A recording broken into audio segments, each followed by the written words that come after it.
हेमंता बिस्वा शर्मा जी और पीयूष तो मेरा ही अपॉइंटमेंट था यूथ कांग्रेस के अंदर। और उनको यूथ कांग्रेस अध्यक्ष हमने ही बनाया था, मेरे सिग्नेचर से बना था। भूपेन बोरा जी अभी 5-6 महीने बने हैं उनको बने हुए, और बहुत मेहनत से काम कर रहे हैं। কংগ্ৰেছত গৃহকন্দল আভ্যন্তৰীণ বিসম্বাদত এতিয়া টছনছ কংগ্ৰেছ আৰু কংগ্ৰেছৰ শেষ ভৰসা যেন এতিয়া জিতেন্দ্ৰ সিং। উত্তৰ পূবৰ প্ৰভাৰী তথা তত্ত্বাৱধায়ক জিতেন্দ্ৰ সিং আহিছে, ইখনৰ পিছত সিখন বৈঠক অনুষ্ঠিত হৈছে। মোৰ সৈতে আছে এতিয়া উত্তৰ পূবৰ প্ৰভাৰী তথা অসম কংগ্ৰেছৰ তত্ত্বাৱধায়ক জিতেন্দ্ৰ সিং। মই তেওঁৰ সৈতে পোনে পোনে কথা পাতিম। ये जो कांग्रेस के भीतर ये जो मतभेद हो रहा है, रकीबुल एक साइड है, भूपेन बोरा एक साइड है, दोनों कल भी नहीं आए, रकीबुल कल भी नहीं, वो हज में गए हैं, लेकिन ये जो मीटिंग हो रहा है, क्लैश हो रहा है दोनों के बीच में, क्या हो रहा है? देखिए, मैं आपको सबसे पहले बताना चाहूँगा कि देखिए, Congress party is a democratic party. हमारे यहाँ हम कोई हिटलर राज नहीं चलाते हैं। और जब से कांग्रेस की शुरुआत हुई है, जब से एक फ्रीडम ऑफ स्पीच रखी है। दूसरी पार्टियों में क्या होता है कि आप सिर्फ अपनी शक्ल दिखाइए और जाइए, डिसीजन हम ऊपर से लेंगे। हम यहाँ कलेक्टिव डिसीजन लेते हैं। तो हमारे मतभेद हो सकते हैं। I may not agree with you. एक कांग्रेस पार्टी एक परिवार है। मैं हो सकता है कि मेरी बहन से एग्री ना करूं, लेकिन मन में हम सब लोग साथ हैं। तो ये एक बहुत हेल्दी कल्चर होता है किसी भी पार्टी के लिए।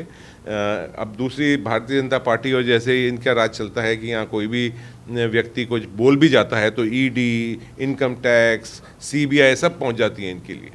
तो मेरा निवेदन ये है कि हम एक परिवार के लोग हैं। परिवार की मर्यादा में सब लोग रहते हैं, लेकिन अपने कोई व्यूज़ होते हैं वो रखें। लेकिन ऐसा कोई मतभेद किसी के बीच में नहीं है। ना रॉकी भाई is a very senior leader, उसके लिए नहीं है। प्रेसिडेंट साहब बहुत अच्छा मेहनत कर रहे हैं, उनके बीच में कोई बात नहीं है। लेकिन कहीं ना कहीं क्या होता है कि आजकल एक मीडिया को एक टूल बना रखा है, सोशल मीडिया को टूल बना रखा है, प्रिंट मीडिया को टूल बना रखा है।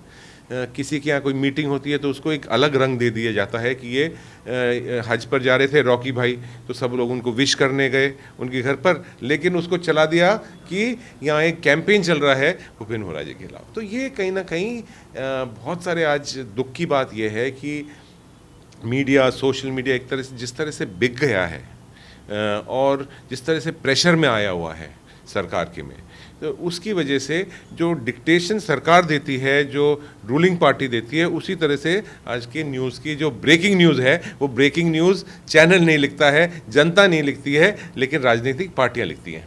और एक सवाल जी, फिर असम के जो कैबिनेट मिनिस्टर है पीयूष हजारिका, वो लोग भी कहते हैं हम लोग बहुत खास है, ऐसे आपको बीजेपी के लोग ऐसे बोलते हैं, उसके बारे में क्या बोलना चाहेंगे? सबसे पहले तो मैं कहना चाहूँगा कि दोनों ही हेमंता बिस्वा शर्मा जी और पीयूष तो मेरा ही अपॉइंटमेंट था यूथ कांग्रेस के अंदर।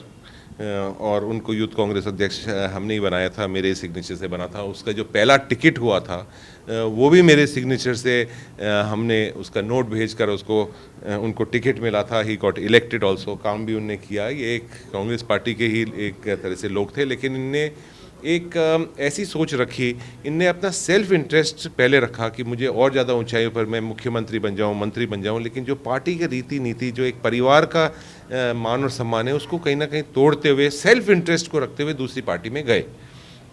और जहाँ तक जो वो कहते हैं, देखिए भारतीय जनता पार्टी की अब इनको ट्रेनिंग मिल चुकी है पूरी, और आरएसएस की ट्रेनिंग मिल चुकी है। तो ये सच को झूठ बोल दें, झूठ को सच बोल दें, गणेश जी को दूध पिला दें।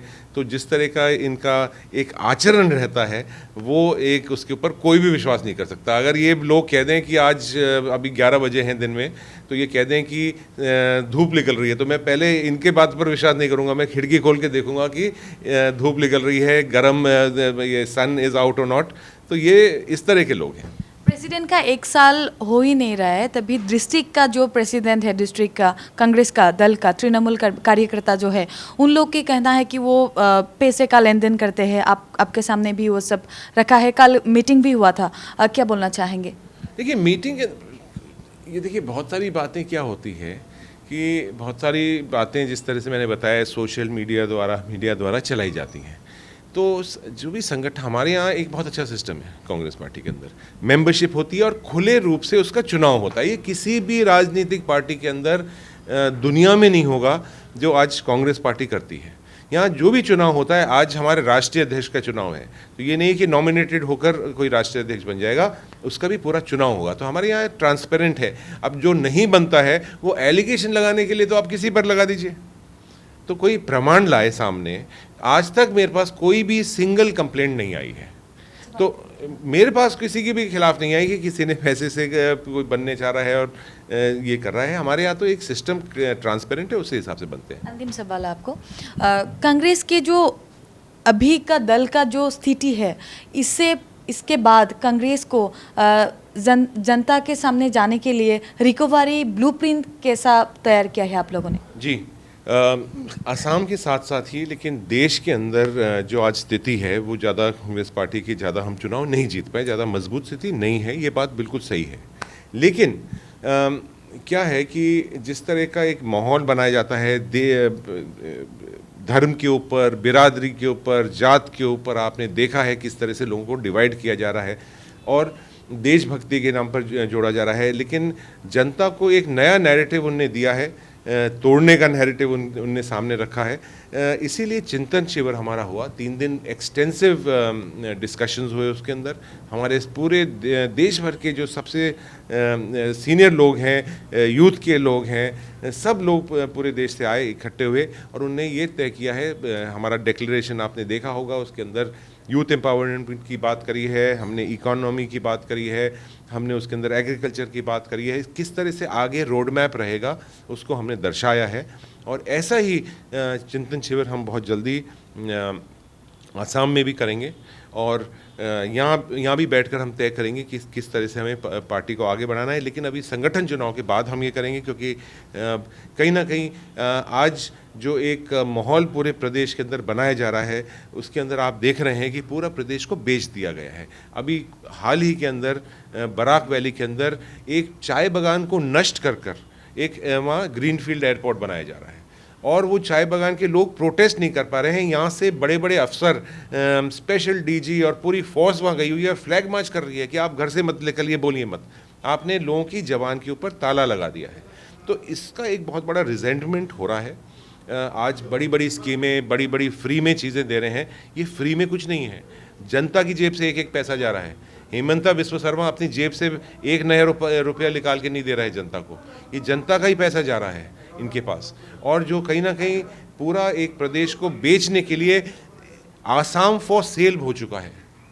बड़ी बड़ी कंपनियां, बड़ी बड़ी एयरपोर्ट्स की कंपनियां, अडानी एंड रिलायंस और इतनी बड़ी बड़ी कंपनियों को, ये आप देखेंगे कुछ महीनों के अंदर आपके सामने खुलासा मैं करूंगा कि किस तरह से इनने पूरे आसाम को बेचने का प्लान बना रखा है। अगले जो विधानसभा चुनाव आएगा तभी कांग्रेस कैसे आएगा, सरकार में आएगा, क्या बोलना चाहिए? देखिए, अभी विधानसभा तो दूर की बात है, लेकिन उससे पहले हमारे लोकसभा का चुनाव आएगा। उसकी तैयारी हमने अभी से ही शुरू कर दी है। हम वापस ग्रास रूट पर जा रहे हैं। जनता को पास, जनता ने इनको एक मैंडेट दिया है, ये चुनाव जीत के आए हैं। इनका सिर्फ 1 ही साल हुआ है, लेकिन 1 साल के अंदर जो बड़े बड़े वादे करे थे, कहाँ हैं वो 20 लाख नौकरी यहाँ की? इनने हर साल 1 लाख नौकरी की बात करी थी, इंफ्रास्ट्रक्चर की बात करी थी, बहुत कुछ बड़े बड़े वादे करे थे, ये नहीं पूरे कर पाए। तो जनता के दिमाग में आ रही है। आज जो पेट्रोल, डीजल, आटा है, तेल है, हर चीज़ के जो दाम बढ़ चुके हैं, उससे सब लोग बहुत बड़ी नाराज़गी इसके अंदर है। ये हमें वापस ग्रास रूट कनेक्ट करना पड़ेगा, ये हमारा सबसे बड़ा निश्चय होगा। Last one but not least, Bhupendra Bora Congress की जो प्रेसिडेंट है अभी, वही प्रेसिडेंट रहेगा? जब सवाल ही नहीं है कि कोई चेंज चल रहा है तो वही रहेंगे। इसके ऊपर मुझे कहने की भी ज़रूरत नहीं है। भूपेंद्र बोरा जी अभी 5-6 महीने बने हैं उनको बने हुए, और बहुत मेहनत से काम कर रहे हैं। उन्होंने बहुत टूरिंग करी है, पूरे प्रदेश के अंदर टूरिंग करी है, और मुझे उम्मीद है कि उनके नेतृत्व में हम अगला विधानसभा और लोकसभा भी चुनाव लड़ेंगे और बहुत अच्छे रिजल्ट आएंगे। धन्यवाद। এয়া আছিলে প্ৰদেশ কংগ্ৰেছৰ প্ৰভাৰী জিতেন্দ্ৰ সিং, তত্ত্বাৱধায়ক অসম কংগ্ৰেছৰ, আৰু তেওঁ যথেষ্টখিনি কথা ক'লে যে অসমত যি আগন্তুক লোকসভা নিৰ্বাচন, তাতে কংগ্ৰেছৰ এটা ভাল ফল আহিব, তাৰ লগতে ভাৰতীয় জনতা পাৰ্টিক পৰাস্ত কৰিবলৈ তেওঁলোকে যথেষ্ট কাম কৰিব ভিডিঅ' জাৰ্নেলিষ্ট গণেশ কলিতাৰ সৈতে জবা দাস NKTV গুৱাহাটী